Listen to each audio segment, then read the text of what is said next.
Hello student, welcome back to my channel Samrat के student. YouTube पे पहली बार ऐसी वीडियो अपलोड हो रही है कि अंग्रेजी में पास होने का बेहतरीन ट्रिक। आपने एक अक्षर भी नहीं पढ़ा है, इंग्लिश पढ़ने भी नहीं आती आप लोगों को, तो आज मैं पूरा आप लोगों को बताने वाला हूँ कि कैसे आप इंग्लिश में जैसे 70 नंबर का है तो ज़्यादा नहीं तो 40 या 45 नंबर आप आराम से ला सकते हो। तो 45 नंबर अगर आप ला लेते हो और 30 नंबर रिक्सूल से मिल जाएगा तो 75 नंबर। अब बिना पढ़े 75 नंबर अगर ला दिए तो अब क्या चाहिए आपको बताओ। तो इंग्लिश में अगर आपने कुछ नहीं पढ़ा है तो बिल्कुल यूट्यूब पर आपको कहीं ऐसी वीडियो नहीं मिलेगी। लेकिन एक बात अभी बता देता हूँ मैं आप लोगों को, जितने बच्चे मेरे चैनल पे पढ़ने वाले बच्चे हैं, तो ये नहीं कि इस वीडियो को देखने के बाद वो इंग्लिश पढ़ना छोड़ देंगे कि नहीं सर अब तो मैं पास हो जाऊंगा इसी तरह। नहीं, जितने बच्चे पढ़ने वाले बच्चे हैं तो वो तो अपना पढ़ के सही सही आंसर आप लिखोगे। ये वीडियो उनके लिए है कि जो एक अक्षर भी नहीं आता है।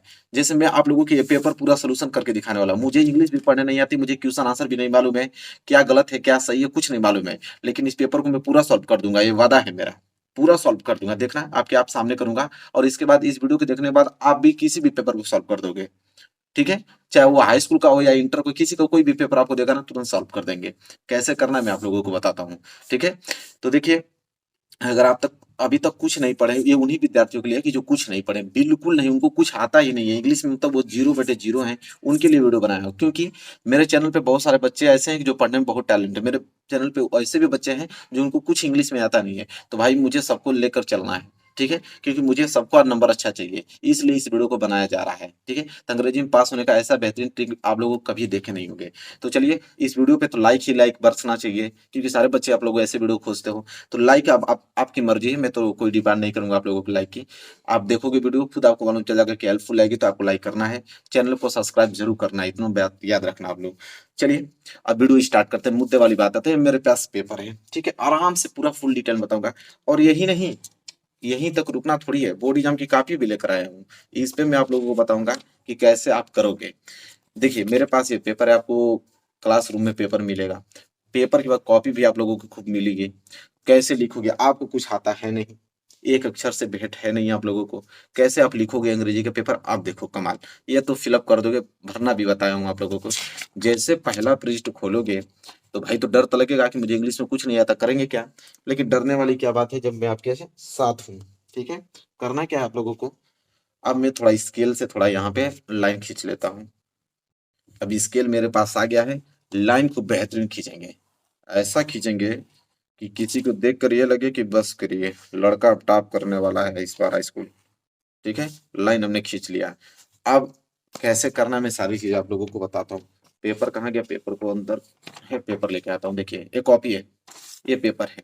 जैसे खोलूंगा पेपर तो पहले देखूंगा तो यहाँ पे आपका पहले आया सेक्शन है, रीडिंग का पार्ट आया है। ठीक है, देखिए, अब रीडिंग का पार्ट है अनसीन पैसेज। हालांकि 2023 में आप लोगों को पहले ऑब्जेक्टिव क्वेश्चन आएगा। ठीक है, लेकिन आपका अनसीन पैसेज भी उसमें दिया रहेगा। तो अनसीन पैसेज, पहले इसमें अनसीन पैसेज आ गया, तो देखिए कैसे सॉल्व करेंगे इसको। अब हमें कुछ आता नहीं है, पढ़ने भी नहीं आता है, क्या करेंगे कैसे नहीं करेंगे भाई इतना बड़ा। तो पहली बात तो मैं एक बात आपको बता दूं कि अनसीन पैसेज जो है इस बार 7 नंबर के आने वाले हैं। कैसे सॉल्व करोगे इसको। ये सब जो थ्योरी लिखा है, कह रहा है कि read the following passage carefully and answer the question given below it. कह रहा है, इसका कहने का मतलब ये चीज है कि पहले इसको आप पढ़िए पूरे पैसेज को, फिर इसके नीचे यहाँ पे क्वेश्चन पूछे गए हैं। एक क्वेश्चन यहाँ पे, दूसरा का क्वेश्चन, तीसरा क्वेश्चन, चौथा क्वेश्चन, इसका आंसर दीजिए। तो पैसेज पढ़ना है हम लोगों को, यहाँ पे इतना टाइम रखा हुआ है कि पैसेज पढ़ेंगे। पैसेज पढ़ने की जरूरत ही नहीं, बिल्कुल काटिए, इसको हटाइए, सीधे पहुंचे क्वेश्चन पे। सीधे क्वेश्चन पे पहुंचेंगे और यहाँ पे लिखेंगे, पहले अब यहाँ पे लिखें, तुरंत लिखेंगे यहाँ पे कि आंसर, या लिखेंगे आंसर फर्स्ट, आंसर फर्स्ट का पहला। और यहाँ पे आप लोग लिख लीजिएगा कि हमने सेक्शन ए कर रहा हूँ। कौन सा, तो सेक्शन ए पार्ट में कर रहा हूँ और उसका पहले का ए आंसर देने वाला हूँ। ठीक है, अंडरलाइन वगैरह कर लीजिएगा।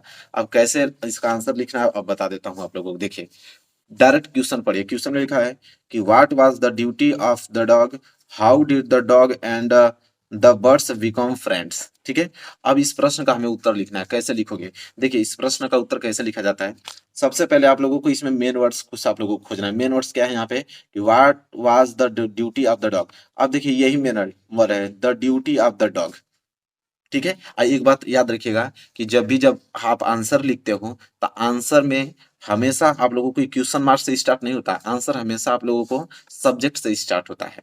ठीक है, सिंपल वर्ड से, जैसे the duty of the dog, तो द डॉग जो है ये आपका सब्जेक्ट है। बस आप लोग करना क्या है, बस पकड़ लीजिए इसी को, the duty of the dog. अब इसी पैसेज में खोज लीजिए कहीं the duty of the dog, कहीं डॉग का जिक्र हुआ है। डॉग डॉग डॉग डॉग, हाँ, डॉग मिल गया।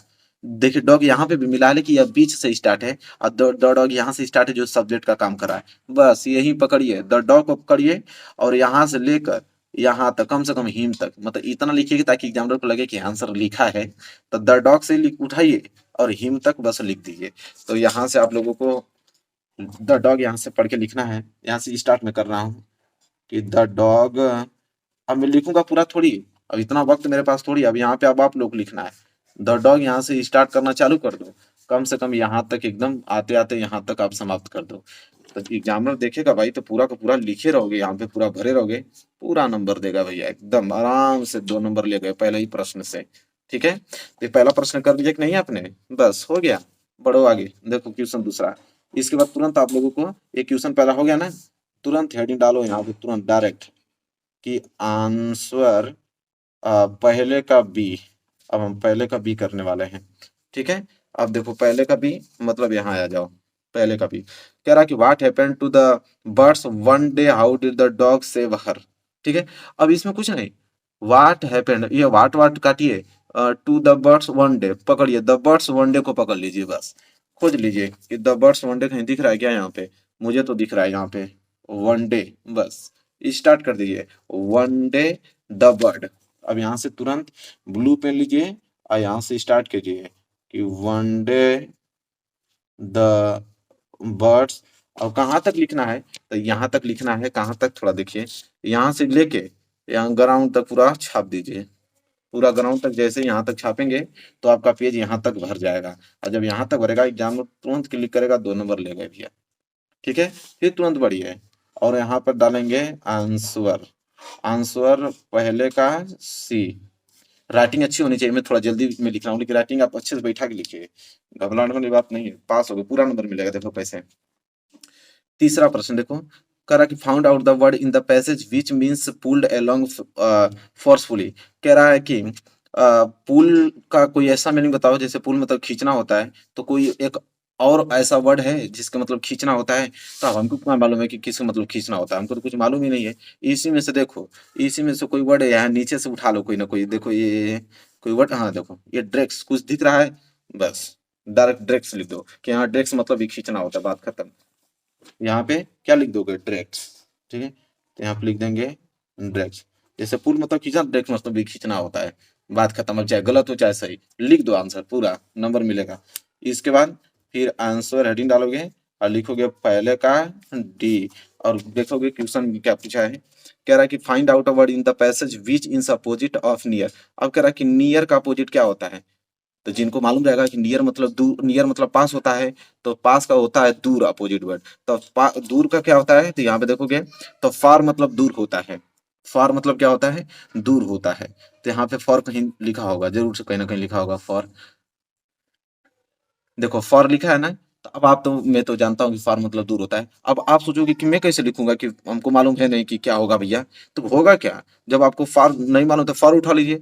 तो अब आप सोचोगे कि सर कैसे आपको मालूम कि फॉर ही उठाऊंगा, कोई दूसरा नहीं उठा सकता हूँ, उठा लो आपकी मर्जी। अब वाइल उठा लो, आपका मन कर रहा है ट्यूब उठा लो, आपका मन कर रहा है ग्लेड उठा लो। ठीक है, तो ग्लेड का मन कर रहा है ग्लेड उठा लीजिए, तो यहाँ पे ग्लेड ही लिख लीजिए। हालांकि राइट आंसर फार होगा, लेकिन आप ग्लेड लिख दो, बात खत्म। तो एग्जाम में जो कॉपी चेक करने जाएगा ना, तो आपका आपका आंसर शीट मिलाएगा नहीं, वो देखेगा कि आपने लड़का सही लिखा है यार, इसका भी सही लिखा है, इसका भी, तुरंत चेक करेगा। 2 नंबर यहाँ से 2 नंबर यहाँ से ले गए भैया, पूरे नंबर मिल गए।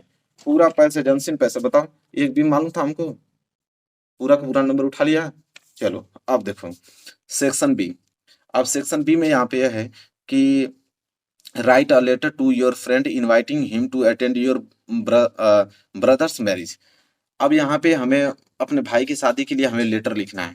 ठीक है, अब लेटर हमको लिखना आता नहीं है, 4 नंबर के लिए क्वेश्चन आ गया, कैसे लिखेंगे इसको, देखिए तरीका क्या है इसका। तो देखो करोगे क्या, यहाँ पे सबसे पहले सेक्शन बी डालोगे। ठीक है, तो यहाँ पे हेडिंग आप डालोगे कि सेक्शन बी। ठीक है, मैं यहाँ डाल देता हूँ सेक्शन बी। ठीक, इसके बाद क्या लिखोगे, राइटिंग का पार्ट कर रहे हो तो यहाँ पे लिखोगे राइटिंग, ताकि एग्जामिनर को कॉपी चेक करने में दिक्कत ना हो। ठीक है, राइटिंग लिख लिया। इसके बाद यहाँ पे है क्वेश्चन नंबर दूसरा। यहाँ लिखेंगे आंसर दूसरा, यहाँ पे आंसर दूसरा लिख लेना है, ठीक है। और लिखना है यहाँ पे आप लोगों को लेटर। देखिए लेटर लिखने का कुछ तरीका आप लोगों को मालूम है, कुछ स्टेप फॉलो होना चाहिए आप लोगों को। देखिए लेटर में सबसे पहले आप लोगों को यहाँ पे साइड में सबसे पहले आप स्कूल का नेम लिखो। देखिए कुछ पॉइंट बता रहा हूँ, जैसे स्कूल्स नेम्स आपको यहाँ पे लिखना है, स्कूल्स नेम्स लिख लेना है, ठीक है। और कहाँ आपका स्कूल है वहाँ स्कूल का नाम आप लोगों को लिख देना है, ठीक है। जिस डेट को लिख रहे हो डेट लिख देना है, लेकिन डेट में पूरा लिखना नहीं है, लास्ट में आप एक्स एक्स बना लो, ठीक है। यहाँ तक आप लोगों को अपने से कुछ ना कुछ काम कर देना है। इसके बाद यहाँ पे आपको हेडिंग डालना है डियर मैम, ठीक है। डियर मैम या डियर सर, जिनको भी लिख रहे हो तो डियर सर लिख दो। इसके बाद यहाँ पे कामा लगा दो, बस इतना रटना है आप लोगों को। इसके बाद यहाँ से लिखो कि माई नेम इज, पहले सुनो कुछ नहीं आ रहा, पहले माई नेम इज लिखो, मेरा नाम यह है, स्टार्ट यहीं से करो, मेरा नाम यह है। और इसके बाद आप करोगे कि आप लेटर कैसे लिखोगे। अब यहाँ पे आपको मालूम चला कि यही लेटर आप लोगों को लिखना है, तो जानते हो क्या करोगे, वाट को हटा दो, वाट को हटाओ और लेटर उठा लो, और लेटर से लेके और यहाँ तक फिर लिख दो। जैसे माई नेम इज लिखने के बाद माई नेम इज यह है, ठीक है।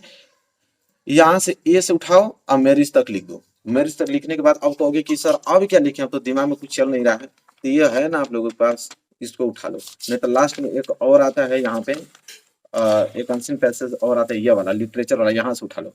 अब इसको खोल लो। अब बस जानते हो क्या करो, बीच में से यहीं से कहीं से उठा लो, आई, आई से उठाकर बीच में यहाँ तक पीपुल तक लिख दो। बस पीपुल तक लिखने के बाद यहाँ पे जैसे यहाँ तक आई से उठाया पीपुल तक लिख दिया, और लास्ट में कुछ और करना हो तो मैं आप लोगों को बता देता हूँ, ठीक है।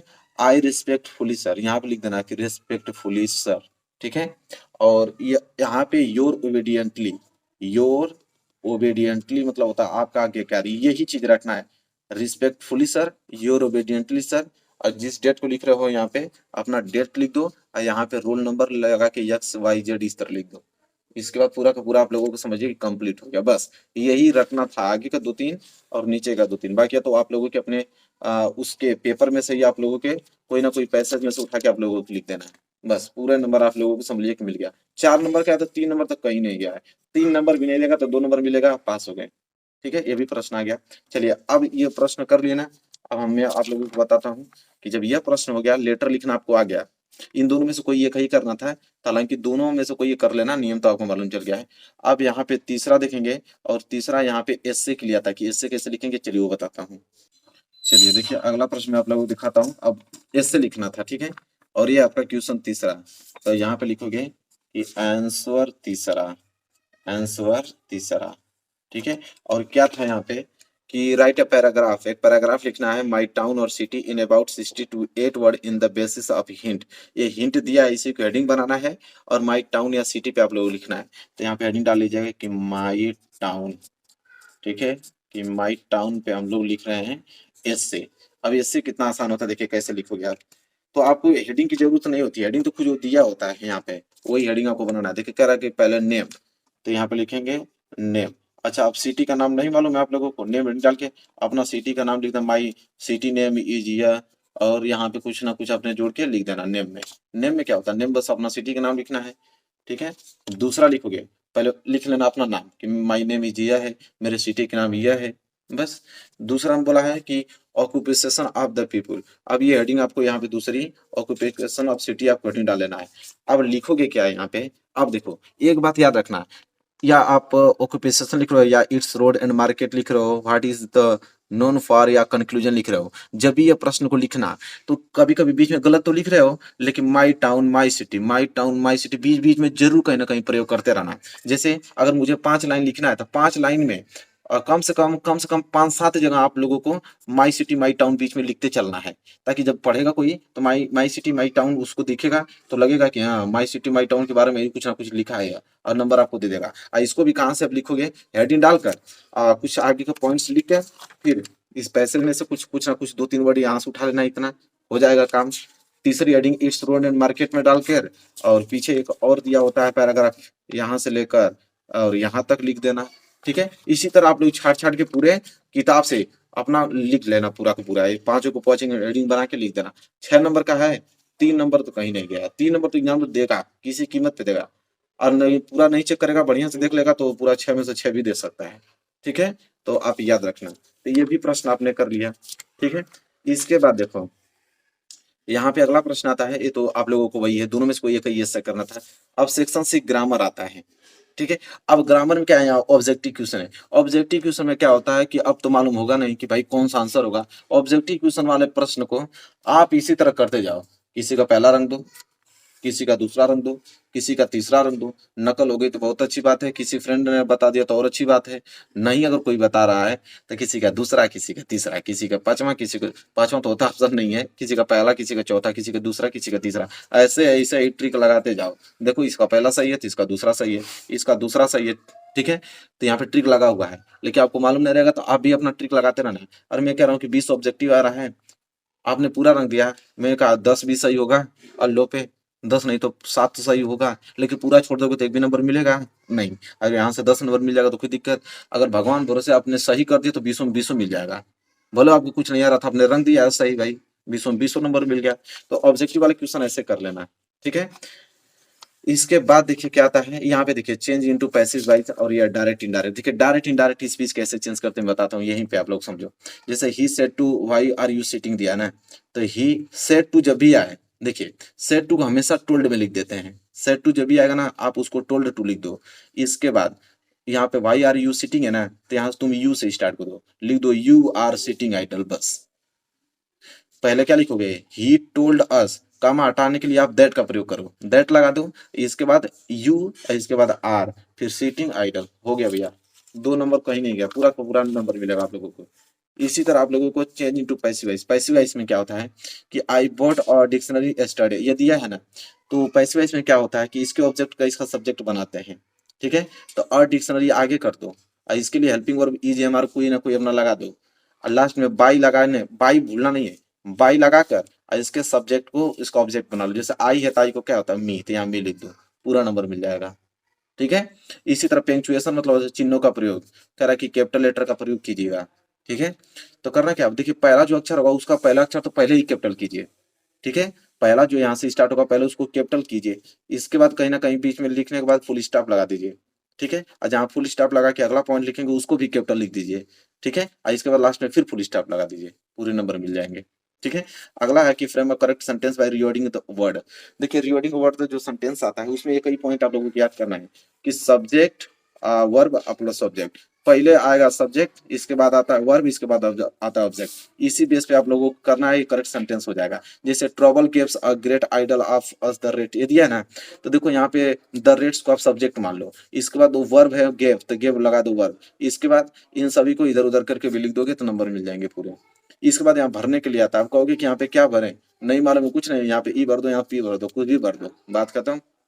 चलो इसका बनाने का नियम देखो, ये ट्रांसलेशन कैसे बनाते हैं। ट्रांसलेशन अगर आपके एग्जाम में आ गया तो आप सोचोगे ट्रांसलेशन कैसे बनेगा भाई, अब तो हमको कुछ मालूम है नहीं कैसे। तो करना क्या है, कुछ नहीं करना है, यातायात अच्छे अच्छे एक साधन होने का देश की प्रगति के लिए बहुत आवश्यक है, दिया है ना। अब हमको कुछ आता ही नहीं, क्या करेंगे, फिर वही नियम लगाएंगे, यहीं से आई से उठाएंगे इस पैसेज को और यहाँ तक पूरा बुक देंगे, यहाँ तक लविंग तक, बस बन गया भैया। यहाँ तक उठाएंगे यहाँ तक, क्योंकि एग्जामिनर जाएगा चेक करने नहीं, देखेगा कि इसका ट्रांसलेशन आपने किया ना, पूरा का पूरा नंबर दे देगा आपको। बात ये होता है, ट्रांसलेशन भी आ गया। इसी तरह देखिए ये भी पैसेज ही है, तो पैसेज का आंसर बताया हूं ना आप लोगों को, अनसीन पैसेज की तौर तरीके से भी इसको सॉल्व कर लीजिएगा, ठीक है। ये भी लिटरेचर पैसेज ही आता है, तो पैसेज एक बता दिया है, उसी बेस पे दोनों क्वेश्चन आप लोग कर लीजिएगा, कर लेंगे ना। इसमें भी आपको यही प्रश्न पूछा करा आंसर, तो बीच में करना क्या, the speaker of three line, ये देखना है कि कहीं the speaker of three line दिख रहा है, कहीं नहीं दिखे तभी आप लोग पहले से यहाँ से उठाना आई से और यहाँ तक लिख देना, पहले का आंसर हो गया, और यहाँ से उठाना यहाँ तक लिख देना, दूसरे का आंसर हो गया, बात करना जाइए, ये भी प्रश्न हो गया। इसके बाद देखिए शॉर्ट आंसर टाइप क्वेश्चन लिखने का तरीका क्या होता है। यहाँ पे कह रहा है कि answer one the following question in the about 60 word, मतलब लॉन्ग इंपोर्टेंट क्वेश्चन कैसे लिखोगे।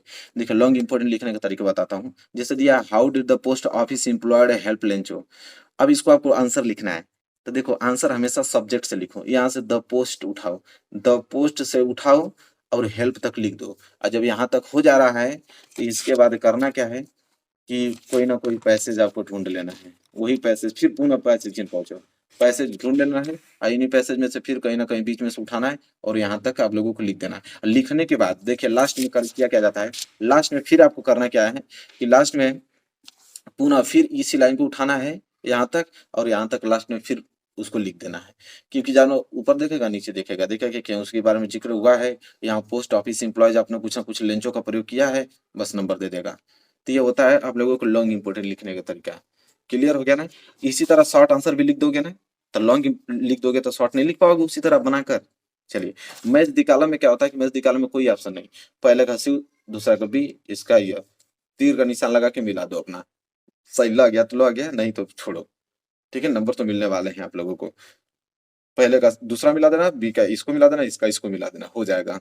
ठीक है, इसी तरह यहाँ पे पोएट्री का भी पैसेज आता है। ठीक है, पोएट्री का पैसेज पढ़िए, इसके नीचे क्वेश्चन दिया, लिखे what is the poet of this poem. तो कह रहा है कि इस पोएम के कौन से कवि हैं, तो कवि के नाम बताइए। कवि का नाम आपको मालूम नहीं रहेगा तो कुछ ऐसे विचित्र नाम, अपना जॉर्डन सॉर्डन कुछ अपना नाम याद रख लीजिए, क्योंकि वहाँ के साइंटिस्ट का नाम ऐसे ही होता है।